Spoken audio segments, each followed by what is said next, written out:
and welcome again to my YouTube channel Learning Mania. So students, today we are going to read chapter 2 of class 10th, A Thief Story, which is given in your NCERT book Footprints Without Feet. It is written by Ruskin Bond. Let's know about the author first. Ruskin Bond is an Indian author of British descent. इनकी आपने class 9th में भी stories पढ़ी होंगी. He is an Indo British Anglo Indian जो होते हैं, आपने पढ़ा है इसका एडवेंचर्स ऑफ टोटो, इनका चैप्टर क्लास 9th में. ही वॉज बॉर्न ऑन 19 मई 1934 और ही इज़ स्टिल अलाइव. अभी उन्होंने अपना बर्थडे सेलिब्रेट किया है मई में. नोटेबल वर्क्स इनके हैं the room on the roof, A tree still grow in Dehra, A flight of pigeons, The blue umbrella. Interesting stories हैं, mostly children's stories हैं.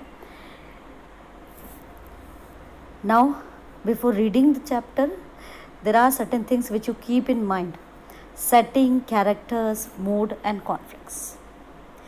Look at the setting of the story first. The story is set in Uttar Pradesh, somewhere near Lucknow. It is given in the chapter. The town is having an important railway station as express trains have stoppage over there. एक ऐसा station है जो कि important one है क्योंकि express train हर छोटे मोटे station पर नहीं रुकती हैं. All this is given in chapter, you will read. Now look at the characters. There are two characters, one is Anil and the other one is Hari Singh. जो अनिल है, is a budding writer for a magazine, a freelance writer है वो. और हरी सिंह एक छोटी सी as का लड़का है जो कि थीफ भी है, चोर भी है. Now what is the mood off the story? The story of young thieves transformation is reflective, powerful and whimsical. थोड़ी सी विम्सिकल है, सनकी सी लगेगी, लेकिन एक ऑप्टिमिस्टिक स्टोरी है जिसमें एक दिखाया गया कि अगर किसी के अंदर विल पावर हो, कोई विलिंग हो, तो उसके अंदर ट्रांसफॉर्मेशन आ सकता है, जैसा कि आप देखेंगे कि एक थीफ के अंदर ट्रांसफॉर्मेशन आया. In the end of the story, Hari Singh thought of the respectful life he would be leading after being educated. Education को इम्पोर्टेंस दी गई है इसमें, जिसमें हरी सिंह जो थीफ है उसको ये पता चलता है, समझ में आता है कि अगर वो पढ़ लिख जाता है तो वो आगे एक रिस्पेक्टेबल लाइफ लीड कर सकता है. Now look at the conflict. What is the conflict in the chapter? There was a conflict in his mind. किसके माइंड में है? हरी सिंह के. He didn't want to betray the faith of Anil. वो अनिल को धोखा नहीं देना चाहता, चोरी नहीं करना चाहता उसके साथ. Moreover, Anil was teaching him how to write and add numbers that could transform his life. क्यों? क्योंकि अनिल उसकी हेल्प कर रहा है एजुकेट होने में. So he left the railway station. जाता है वो वहाँ से, वो उसको चोरी करके पैसा लेकर, लेकिन वापस अनिल के पास आ जाता है. Now here's the story. A young boy makes friends with Anil. Anil trusts him completely and employs him. Does the boy betray his trust? एक यंग लड़का जो हरी सिंह है वो अनिल के पास जाता है, उसको अप्रोच करता है जॉब के लिए और अनिल उसको जॉब दे देता है. तो क्या फाइनली एट द एंड वो उसको रॉब करता है जिस एम के साथ, जिस मोटिव के साथ वो उसके पास गया था? So I was still a thief when I met Anil, and though only 15, I was an experienced and fairly successful hand. अब यहाँ Hari Singh is the narrator of the story. He is a thief. वो बताता है कि मैं एक thief था जब मैं अनिल को मिला. तब तक मैं thief था जब मैं अनिल को मिला. 15 साल का था और बहुत एक्सपीरियंस था. मुझे अपने काम का एक अच्छा एक्सपीरियंस था. मैं सक्सेसफुल रहता था अपनी चोरी करने में, रॉब करने में लोगों को. Anil was watching a wrestling match when I approached him. He was about 25, a tall, lean fellow, and he looked easygoing, kind and simple enough for my purpose. Anil जो है, जब मैंने अप्रोच किया, मिलने गया, तो वो एक रेसलिंग मैच देख रहा था. लगभग 25 साल का टॉल पतला लड़का था और बड़ा इजी गोइंग, ऐसा लग रहा था काइंड हार्टेड है, सिंपल है, और उसके काम के लिए वो सही टारगेट था, यानी रॉब करने के लिए, उसके पर्पस के लिए.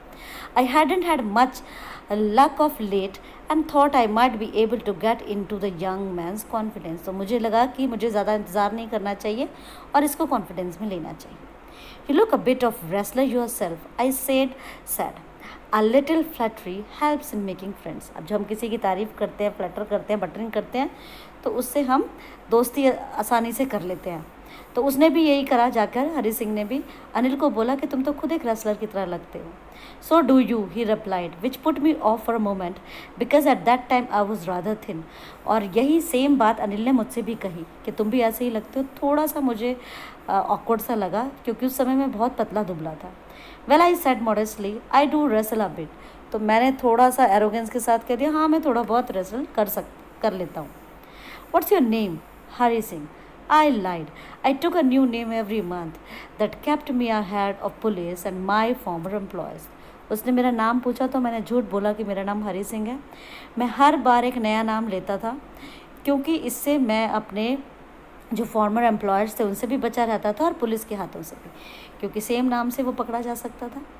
After this introduction Anil talked about the well oiled wrestlers have much to say. Anil walked away. I followed casually. Who were grunting, lifting and throwing each other about. I didn't have much to say. Anil walked away. I followed casually.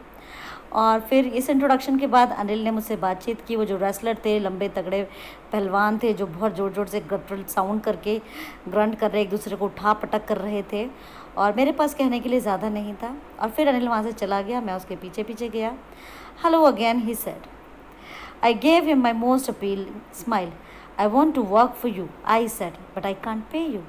और उसने मुझसे फिर hello कहा जब मैं उसके साथ उसके पीछे चल दिया तो फिर मैंने उसको मोस्ट अपीलिंग मतलब अट्रैक्टिव से स्माइल देकर कहा कि मैं तुम्हारे लिए काम करना चाहता हूँ, लेकिन उसने मुझसे कहा कि वो मुझे पे नहीं कर सकता. I thought that over a minute perhaps I had misjudged my man. I asked, can you feed me? और फिर मुझे लगा कि कहीं मैंने गलत टारगेट तो नहीं चूज़ कर लिया. तो फिर मैंने उसको पूछा कि क्या तुम मुझे खाना खिला सकते हो? Can you cook? I can cook. I lied again. फिर उसने मुझसे पूछा कि क्या मैं खाना बना सकता हूँ? तो मैंने कहा हाँ. मैंने एक और झूठ बोला. If you can cook then maybe I can feed you. तो उसने कहा अगर तुम खाना पका सकते हो तो शायद मैं तुम्हें खाना खिला सकता हूँ. He took me to his room over Jamna Sweet shop and told me I could sleep on the balcony, but the meal I cooked that night must have been terrible because Anil gave it to the stray dog and told me to be off.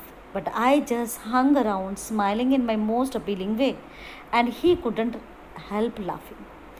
और फिर वो मुझे अपने room पर ले गया जो कि जमुना स्वीट्स नाम की शॉप के ऊपर था, और उसने मुझसे कहा कि मैं बालकनी में सो सकता हूँ. और जो खाना मैंने उस रात पकाया वो सचमुच बहुत भयंकर था, क्योंकि अनिल ने वो सारा खाना स्ट्रे डॉग्स को, जो आवारा कुत्ते थे गली के, उनको फेंक दिया और मुझसे कहा कि तुम खाना पकाने से छुट्टी लो. लेकिन मैं बस वहीं घूमता रहा. मैं अपनी उसी अपीलिंग स्माइल में, अट्रैक्टिव स्माइल में, और वो भी क्या कर सकता था, वो उससे भी अपनी हंसी को रोका नहीं गया कि मैं वहीं रहना चाहता हूँ. वो समझ गया था. Later, he patted me on the head and said, "Never mind. I would teach me. He would teach me to cook. He also taught me to write my name and said he would soon teach me to write whole sentences and to add numbers." और थोड़ी देर बाद उसने मुझे PAT किया sir पर और मुझसे कहा कि कोई बात नहीं, वो मुझे खाना पकाना भी सिखाएगा और साथ साथ मुझे लिखना पढ़ना भी सिखाएगा, मेरा नाम लिखना सिखाएगा, और धीरे धीरे वो मुझे पूरे सेंटेंसेस लिखना, नंबर्स ऐड करना भी सिखाएगा. I was grateful. I knew that once I could write like an educated man there would be no limit to what I could achieve. और मुझे बहुत अच्छा लगा, क्योंकि मुझे लगा कि अगर मैं पढ़ना लिखना सीख लूँगा एक एजुकेटेड मैन की तरह, तो मैं बहुत अच्छा से अपने प्रोफेशन को कैरी ऑन कर सकता हूँ. तो मेरे प्रोफेशन में मेरी सक्सेस की कोई लिमिट नहीं होगी. It was quite pleasant working for Anil. I made the tea in the morning and then would take my time buying the day's supplies, usually making a profit of about ₹1 a day. I think he knew I made a little money this way, but he didn't seem to mind. और अनिल के लिए काम करना बड़ा pleasant था. मैं सुबह उसके लिए चाय बनाता था, उसके बाद घर के लिए थोड़ा मोटा सामान लेने के लिए चला जाया करता था, और जब वो मैं सामान खरीद के लाता था उसी में मैं थोड़ा सा प्रॉफिट कर लेता था, क्योंकि चोर चोरी से जाए, हेरा फेरी से ना जाए, तो वो ₹1 हर बार बचा लेता था. और शायद हरी सिंह कहता है कि अनिल को भी ये पता था कि मैं इस तरीके से पैसा बना रहा हूँ, और उसने भी कभी इस बात को माइंड नहीं किया। सभी पेजेस पर, सभी स्लाइड्स पर मैंने जितने भी न्यू वर्ड्स हैं उनके मीनिंग साथ में दे रखे हैं बच्चों। If you have any difficulty to understand any meaning, you can read out them. But before moving on, just like my video, subscribe my channel. And now this is the quiz time. Whatever we read till now, there are some questions regarding that. Why do you think Hari Singh behaved strangely the first time? He was kind. Anil did not like him. To impress Anil. किस लिए उसने ऐसा किया कि हरी सिंह बड़े अजीब तरीके से जब वो पहली बार अनिल से मिला था, क्योंकि वो अनिल को इम्प्रेस करना चाहता था। This is the correct answer. Look at the next one. Who is the narrator of the story? It's Hari Singh. As I told you, I use for Hari Singh the thief. How did the narrator attempt at the being friends with Anil? कैसे उसने उसे दोस्ती करने की कोशिश की? Flattering him, teasing him, introducing him, और none of the above? It's flattering him. Flatter किया उसने उसको। What was the boy's age? It was 15।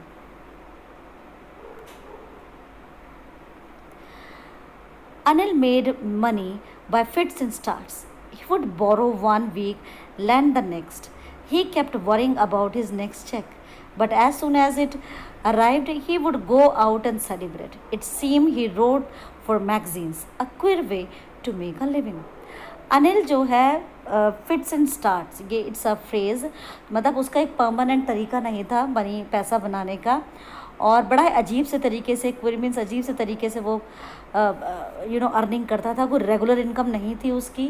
एक हफ्ता वो बोरो कर लेता था, दूसरे हफ्ते वो लेंड भी कर लेता था। मीन्स उधार लेना और देना ये उसका चलता रहता था। हमेशा उसको अपने चेक का इंतज़ार रहता था, और जैसे ही उसको चेक मिलता था वो जाकर अपने दोस्तों में उसको सेलिब्रेट कर लेता था। और उसका जो अर्निंग का ज़रिया था वो ये था कि he was a freelance writer, वो मैगजीन्स के लिए लिखता था। ये हरी सिंह को बड़ा अजीब लगता था। One evening he came home with a small bundle of notes saying he had just sold a book to a publisher. At night I saw him tuck the money under the mattress. एक शाम को वो जब घर आया तो उसके हाथ में एक बंडल था नोट्स का, और उसने मुझसे कहा कि उसकी एक बुक जो है एक पब्लिशर ने ख़रीद ली है, और उस रात मैंने उसको देखा कि उसने वो अपना सारा पैसा अपने मैट्रेस के नीचे छुपा दिया। I had been working for Anil for almost a month, and apart from cheating on the shopping, had not done anything in my line of work. अब हरी सिंह कहता है कि अनिल के लिए काम करते करते मुझे लगभग 1 महीना हो गया था, लेकिन मैंने सिर्फ उसकी शॉपिंग में ही चीटिंग की थी। इसके अलावा मैंने अपनी लाइन ऑफ वर्क मीन्स चोरी करने का कोई भी उसके साथ काम नहीं किया था।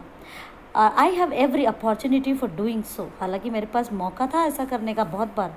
Anil had given me a key to the door and I could come and go as I please. उसने मुझे दरवाजे की की भी दे रखी थी और मैं जब चाहे आ जा सकता था।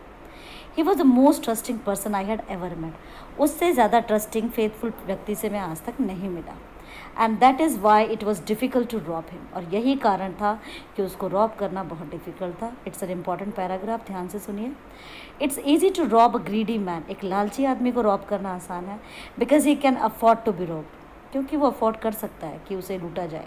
But it's difficult to rob a careless man, sometimes he doesn't even notice he has been robbed, and that takes all the pleasure out of the work.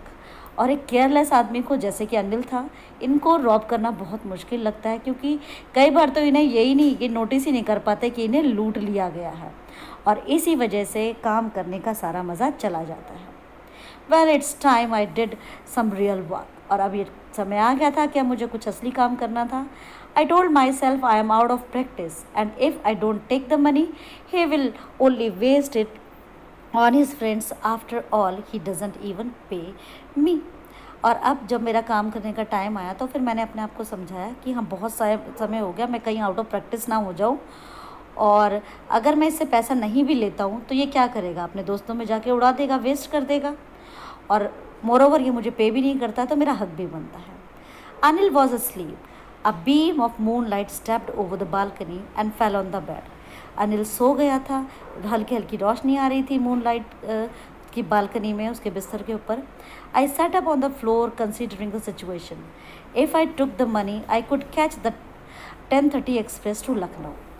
अब वो यहाँ पर सारा स्टोरी बना रहा था कि अगर वो यहाँ से अभी पैसा चुरा लेगा तो 10:30 बजे लखनऊ के लिए एक्सप्रेस है, उसको बोर्ड कर सकता है।